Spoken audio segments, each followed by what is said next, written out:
Okay, TikTok tayo, no? So, January 14, share tayo ng TikTok progress. 1:30 PM.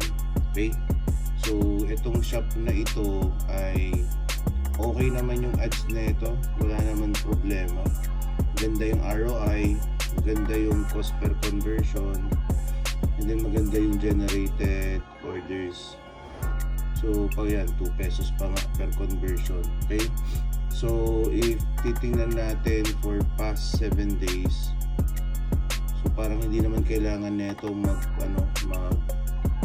what do they call this, ayusin yung ads niya, no? So, 2 pesos per conversion.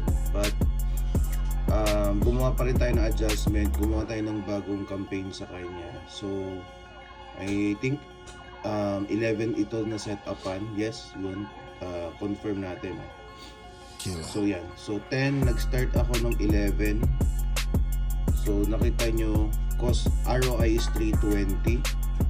Cost per conversion is 0.82 na lamang at nagsi-647 orders per day. So Monday naman 554. So nakita nyo yung pagbabago after the adjustment.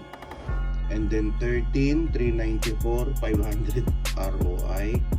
And then 14, nasa 874. Ayan. So, yun. So, akala ko wala nang i-adjust, but I made some new campaign and then adjustment. So, may naibano pa, may naipiga pa yung ads dito. So, this is an actual shop. So, refresh natin. Okay. This is not just for So, kita-kita nyo naman, the cost per conversion is too low. So baka yan, the cost per conversion is too low. Masyado nang mababa, no?